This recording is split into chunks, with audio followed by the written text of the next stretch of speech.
Inana ang pagka-train sa kuwa. Tagaan ko sa tanan.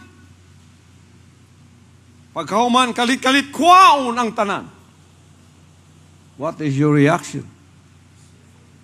Mga katauhan, daghan sa inyo animong tekla. Kaniyad tong pobre pa mo, wapay kaalam, wapay tanan, duol kayo mo samahan. So, poverty was a blessing to you because you draw closer to Him. So close. Ngang pagampo dari alas 8, alas 6 niya nakadiri. Naaka pa sa pinakatubangan. May nampuon kaayo. Madinaigon kaayo. Mabless ko sa imuha. Nga nagampu ko amahan panalangini ang tanang anak nimong matinumanon. Isa na ka sa gipanalanginan.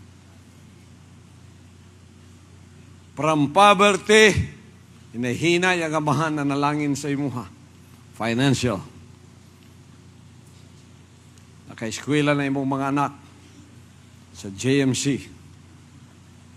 Libre. Kahuman, hinay-hinay, ni-rise up ka na. Kayang panalangin sa Diyos nga nasa kuwa, naapil ka.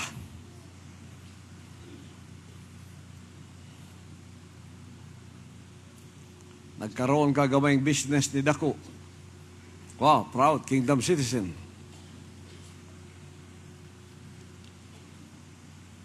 Apan hinay-hinay pod, sa dihang ikaw, medyo ni dato-dato na gamay, gikan sa kanang kariton, ang nanakay abansa, gikan sa abansa, nanakay Innova, gikan sa Innova, nakapalit na po ka og Land Cruiser. Wow. Kadato lang yun. Kaniya to, ga-parking diya imong tricycle. Tricycle pag yun. Karon, Land Cruiser na. Wow. Pero, nagsugod na kong katingala. Nga naman, ang palimbaho na alas 8, mabot ka alas 10. Sa una, naglingkod ka sa tubangan. Karon, tuwa na ka sa pinakalayo. Sa una, kusog ka mo testify. Ang anak, panalangin sa akong kinabuhi, musunod yun ko sa iya. Karon,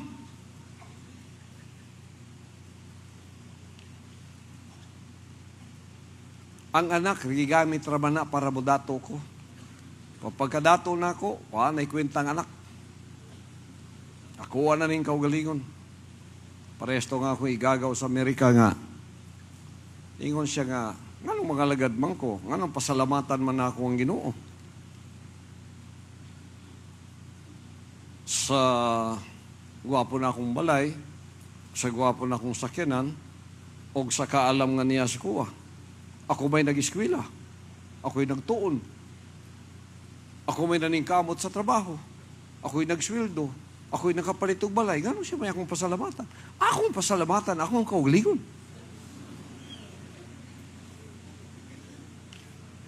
Ang tawag niya sa kuwa kay pinsan man may, isan. Dili ko magsilbiyana. Kaya ako'y naningkamot. Akong pasalamatan, akong kaugalingon. Dagang mga tawang pariwana. Hantod na balda siya. Gikuhit lang ako sa kaugat. Tuk! Ano siya? Isan. Ang saan naman eh?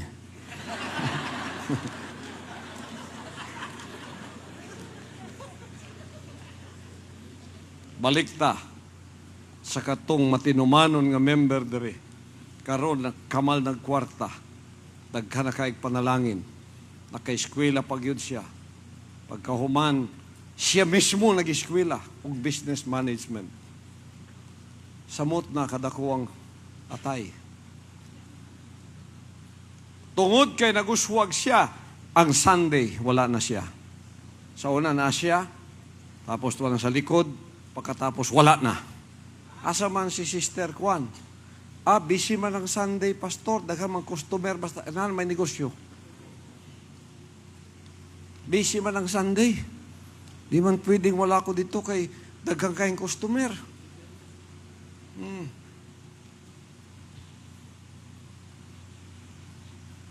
Wala na ang amahan. Ang gugma sa amahan, kalit-kalit ni balhin sa gugma sa material o pinansyal.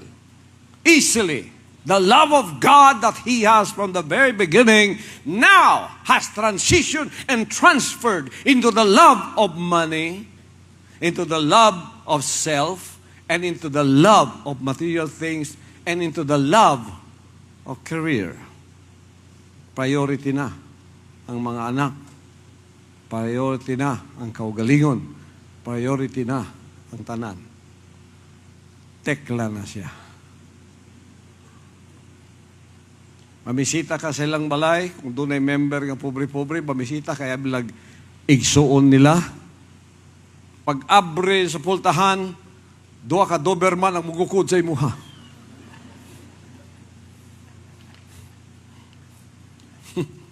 Wala na siya diha. Tekla na siya. Kung pananglitan, wala ko gitrain sa amahan. O gingana ang akong buhaton. Napabay kingdom ron? Mao nang doon na sa ka-member dire, gidala na ako Amerika. Pagtanaw niya sa akong kahimtang, nga ang amahan na nalangin sa kuwa.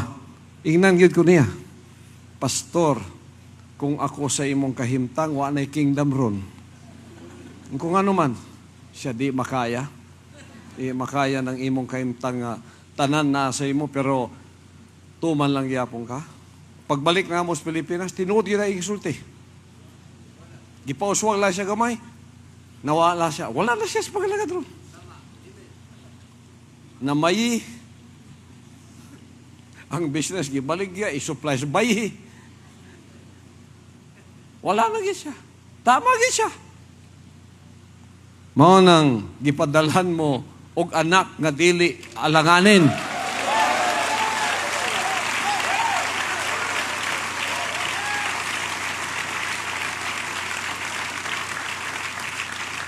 Ako, ang akong pagampo kabutanan panalanginan.